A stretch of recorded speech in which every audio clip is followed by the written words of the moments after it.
Welcome to my seeds for April. G'day Plantifyers, Jess here, and today I wanted to share with you what I am planting this April. So April is autumn here in the subtropics in Queensland, Australia, and I have my selection of seeds here that I'm going to be planting this year. Pause for plane. I swear, there's always a plane when you want to record. Okay, so this is like a major planting time of the year, so this looks a little bit insane, and it probably is, but I like to do lots of different things in small quantities rather than having gluts of like the same thing. And I always like to experiment with new seeds. This is really my second year properly gardening, so I'm always trying new things and seeing what works and what doesn't. Before we get started with what I'm planting, I just want to give you a few quick resources. If you want to figure out what to plant in your garden, this is what I use, generally speaking. So I've got this month-by-month planting guide by Stefan Mager, and it has, it's for Australia, and it has all of the months laid out for all of the climates in Australia. So it's quite handy, and it has a little bit of information on the back about what the sun does and things like that. So this is a nice quick guide. My second resource that I use sometimes is Organic Vegetable Gardening by Annette McFarlane, who was actually my mum's permaculture teacher at TAFE, or I don't know if it was she did permaculture, but it might have just been other horticulture as well. My mum has a diploma of horticulture. So this is just a nice book in general about organic vegetable gardening in Australia, published by Gardening Australia. So that's a good one. And again, it has where is it? Here we go. It has the planting guides for all the different climates with like what you can plant each month. Now these books and these are great, but they're quite limited. Like if you want to plant weird and wonderful, interesting stuff that is not kind of traditional European, like a lot of Asian vegetables, which grow really well in our climate, you sometimes have to look a bit further afield. And I found this Plant What When planting guide, which is pages and pages and pages of things. And there's a lot of stuff in here that you're not going to find in these books. So this is a really great resource. I'll try to track down the link for this and put it in the description if I can. If not, it just says Plant What When, all in one word. Subtropical zone growing guide. So I got this somewhere online and printed it out, and I use this one a lot. Now the interesting thing about these resources and other things like Gardenate, for example, or just Googling it, is that they can all disagree. You know, sometimes they'll say, one of them will say, yeah, you can plant carrots now, and the other one will be like, no, what are you thinking, crazy person. So you kind of just have to try stuff, and that's what I'm doing. Is like I'm using those as a guideline, but at the same time I'm just going to be seeing what works, and that's why I like to start lots of different seeds. My entire garden pretty much is from seeds or cuttings. Occasionally I will buy seedlings, like I bought some lettuce seedlings recently because I planted some seeds, but then we had a massive cyclone, and it just washed all the seeds away and they didn't germinate, and I'm like, I really want some lettuce now. So I bought some seedlings. So it's rare, but I do it occasionally. But I would say 90% of my garden is grown from seed, and like 8% on top of that is grown from cuttings, and then the rest is seedlings, which is very rare. So would you like to see what I'm planting this year in April? Let's get started. I've got flowers, herbs, and vegetables, because all of those are important in the garden, in the productive garden. I like to plant polyculture style. Is it edimental? I heard somebody say recently, so it's edible but also ornamental. Is it edimental? If I'm wrong, let me know. So I think that's the term. So let's start with the flowers. The first thing I've got are these, which are my own saved flower heads from last year's crop of everlasting daisies. So I've got a silvery rose one, I've got a bright pink one, and I've got like a sunsetty yellow one. So I just deadheaded and saved these from my own garden, and I'm going to use those to plant some new ones. I got them from the Strongest Plants.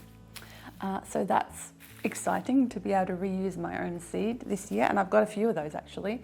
So what else have I got that's my own reused seed? I've got some calendula, that I collected last year. I've got some petunias, some pansies and violas. They're mixed. I don't know what exactly they're going to be. I also have some King Henry viola seeds left over from last year, so I'm going to plant more of those because they're really pretty. So this is a good time of year to get like pansies and violas in the ground. I've also got this Everlasting Daisy Tom Thumb mix. So it's like these Everlastings, but they're like miniature versions. I planted some of these last year, but I've got more seeds, so I'm gonna plant some more of those out. What else have I got here? I've got some echinacea that I got at a seed swap. I've tried to germinate this a couple of times and it hasn't worked. But I'm gonna try again, because why not? Maybe it was just the wrong time of year. Maybe it was the wrong situation, the temperature was wrong, maybe the medium wasn't great. So I'm still trying to figure out my best seed sowing medium. That's an ongoing experiment. So I'm going to try these again. If it happens, it happens. If it doesn't, it doesn't. I've got some, very important, some borage, because the bees love borage. So I want to get that in the ground for the bees to have now and also into spring. I might have to succession plant some later on so it lasts into spring, but we'll see how we go. And I've got some nasturtium. These are peach Melba nasturtiums. They are really pretty. I've already got a bunch of self-seeded nasturtiums in the garden that have just come up from last year. So many nasturtiums. They just once you put nasturtiums in, you're never getting rid of them. So I've already got some red ones and some orange ones growing in there that I have to keep under control. But I want to plant a few more of those because I have a few seeds left. And they're a nice, pretty different one. And I think this is a determinate variety, as in it doesn't spread. It's a clumping, variety rather than a vining variety. So it's a bit safer when it comes to nasturtiums. So that's all of those things are things I've grown before. So now I've got some new things that I'm trying. I've got a couple of stock. Now I did grow some stock last year. Obviously, a lot of these other plants are edible plants, like violas and violets are edible, echinacea, nasturtium. So a lot of those, and calendula, herbal edible plants, will go inside my bamboo house garden. I have a rule that I don't plant anything in there that's not edible. So these other flowers, the stock doesn't go in there because as far as I know, stock is not edible. So it goes in some of the outer gardens. So I've got evening scented stock. And I've got some dwarf stock because stock tends to get really tall. So I wanted to try some dwarf stock to see how that went because they're really pretty and it smells nice. So, the evening scented one will definitely smell nice. So I'm going to give those a go. I also have for the first time some cornflower, which is edible. So I might put some of this inside the main garden. So I've got pink cornflower and classic fantastic. So pink ball and classic fantastic. I haven't grown this before, so I have no idea how it's going to go, but I'm hopeful that it will grow well in our climate. So those are all of my flowers. So the point of flowers, obviously, is they're pretty, but also the main point of them for me is pollinators, to bring the pollinators in, to keep that diversity in the garden. So that's why I do a lot of flowers. All right, so let's talk about the herbs. Now I have saved seed from last year again. I've got some slow bolt coriander. I've got some sweet basil. My sweet basil that I've got in the garden is just pretty much dead now from last year. So I really need to plant some more. So those are seeds I saved myself last year. I also have some dill that I saved myself last year. So that's going back in now. This is the perfect time of year in the subtropics to plant coriander, dill, basil. We can't grow coriander and dill over summer. It just bolts straight to seed. It's too hot. So I think that's one of the interesting things. If you're in the subtropics and you're watching this video, you'll understand, or maybe you're new and you don't know these things yet, but if you're in traditional temperate climates, you're probably like, why are you growing all these things over winter? It's because we have to grow them over winter here because it's too hot in summer and they grow best over the winter season. Because we don't have frost here. Where I live, there hasn't been a frost. Talking to other gardeners, apparently there hasn't been a frost here for over 10 years. So I've certainly never seen one and I've lived here for 9 years. So we kind of can grow most of the European style plants that grow over summer there. We tend to grow them over the winter here in the spring and the autumn. Okay, so I've also got some wild rocket that I got at a harvest swap, which I'm going to plant. I have some lettuce leaf basil, which has like bigger leaves, and I think it's a little bit milder than sweet basil. I mean, sweet basil is pretty mild as well. And then I have 2 new things that I don't know if I'm even going to need or use these, but I got swept away in the romanticism of trying new herbs, okay? So I've got meadowsweet and hyssop. Now, these are both perennials, so I need to be careful about where I put these because I don't want too much perennial stuff in the bamboo house garden because it takes up space. So these will have to go somewhere else. And these are both kind of herbal or medicinal type plants that I am just curious to grow. I want to see how they go and I want to see what I can do with them. So they're also on the list for this autumn. Okay, let's get to the veg.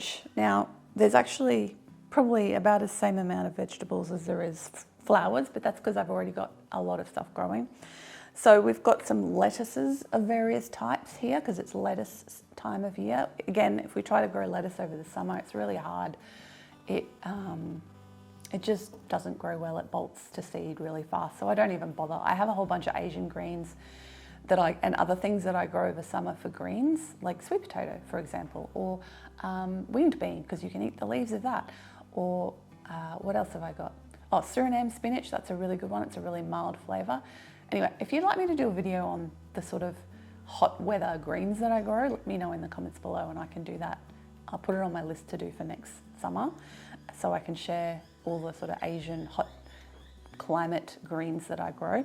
So I've got some frilly lettuce, some cos romaine lettuce, some speckled lettuce, some Chinese mustard greens, which I know are not lettuce, but I treat them kind of as lettuce. So that's kind of this month's lettucey selection. And I have to keep, obviously, sowing these every month, like all the way through until like September. I'll be sowing lettuce every month to keep it going, succession planting style. I also have I'm going to do some more tomatoes. I've already got 3 varieties of tomato seedlings growing in the garden that I started a few months ago, but I don't have any big red ones, so I'm going to start some of these now. Again, tomatoes grow best through winter here. They don't love the hot weather over much. I've got 2 types of kale. So I've got Scotch blue curly kale, which I got from the seed library. Our actual libraries have a seed library in them here on the Sunshine Coast. And as a resident, you can get up to 4 seed packets a month. So I like to go grab my seeds. So I haven't tried these before. And I also have some baby Tuscan kale, which I'm going to get planting this month. What else have I got here? Okay, we have the winter veg, of course. Nick just came in from the shed, so I'm now distracted as to where I got up to. Okay, I just did the kale, right? Right, we're into the winter vegetables. So we have leek, elephant leek. We have 2 types of carrot I'm trying this year. Last year, I tried some like mini carrots because I was worried that my soil wouldn't be good enough and proper carrots wouldn't work properly. But my soil is looking real good, so I'm going to try some regular carrots. But of course, I've got to try something interesting. So I've got Luna White, which is a white type of carrot, and Chantilly Royal, which I can't remember what colour. Is it like a reddish one? Maybe. I guess we'll find out. I can't remember. So we're going to do those 2 carrots. I've got watercress, which probably should have been in the herb section really, but it's Nick's favourite like salady, vegetable-y thing to put on sandwiches, so got to get some of that in. I also have some parsnip. Technically, it's a bit too hot here as far as I'm aware to grow parsnip. It's like parsnip's kind of like, but I'm going to try it. What the heck? Melbourne white skin. So it's a white skin, just kind of traditional type parsnip. I've got 2 types of cabbage, although one of them only has a couple of seeds left because I think they fell out of the packet somewhere. That happens when you don't seal it up properly. Mini cabbage, which I really like, so I'm gonna have to get more of these seeds. I might put an order in. And Savoy, Verona purple cabbage. So those are my 2 cabbages that I'm growing this month. Like I said, I might order some more of the mini cabbage seeds and start another lot next month because they were a really nice size and really good. And they didn't seem to get attacked by anything as much as the other cabbages did. So I don't know what that was about, but that's a good thing. I have 1 cauliflower. I swear I have more cauliflower seeds somewhere. I'm gonna have to see if I can track them down, but I couldn't find them. I mean, almost all my seeds are in one place, which I should show in another video how I store my seeds another time. Otherwise, this will be like half an hour long. Purple Sicily, because again, why have white when you can have purple? So purple Sicily cauliflower is going in. And finally, of course, good old broccoli. This is green sprouting calabrese, medium-sized dark green heads, and it will continue to make side shoots. So it's like one that'll give me some little baby broccolini as well. At the moment, this is what I have left over from last year, so that's what I'm doing. I am, like I said, thinking about putting in an order for a few more wintry things. We'll see how we go. Now, if you're curious, you probably noticed most of these seed packets look very similar. I buy most of my seeds from the seed collection. The reason I do that is a couple of reasons actually. One is because they have very affordable seeds, and usually they come in like a smaller quantity, but that's perfect for me because I want to try lots of different things. So I like to buy from them, and honestly I've had excellent germination rates from their seeds, even though they're from down south. Like ideally you want seeds that are grown in your local area. I mean, these come from Victoria, which is a completely different climate, but you know, I'm trying them out, and then, you know, the plants that grow well here, I save seed from them and then try to, over the years, I'm going to try to get the best ones that really like it here. And so that's the long-term plan. But in the short term, I need to get them somewhere. So that's why seed library seeds are great, because they're local, they're locally adapted. And also stuff from like harvest swaps are great because, again, they're locally adapted. And I do have a bunch of those sort of things that I've used over the last year, just not too many this season. So yes, those are all great places to get seeds here in Australia. So if you haven't tried the seed collection, this is obviously not sponsored in any way, although seed collection, if you want to sponsor me, I'm all for it. Send me some things to try in the subtropics. So yeah, so that is where I like to buy a lot of my seeds. I've bought a lot, oh, there's Teddy, he's visiting us. I've bought stuff from Diggers before. I used to buy from Green Harvest, but they shut down last year, which is really sad.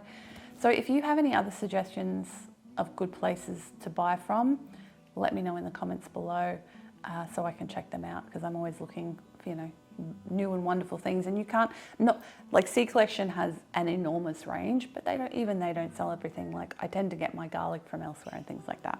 So that is what's going in the ground seed-wise this April, autumn 2025. If you enjoyed this one and you'd like me to do more of these what I'm sowing videos, let me know in the comments below, give me a thumbs up, and make sure to subscribe to watch my future videos.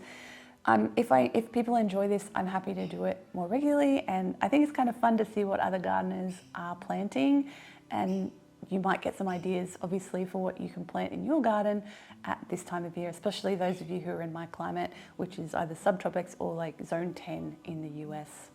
And if you enjoyed this, you might also like to watch one of my what I'm growing in my garden videos. I'll pop a link to one of the latest ones of those up here, and you can have a bit of a closer look at what I'm actually growing right now in my garden. Thank you so much for watching. I will catch you in the next video, and bye for now.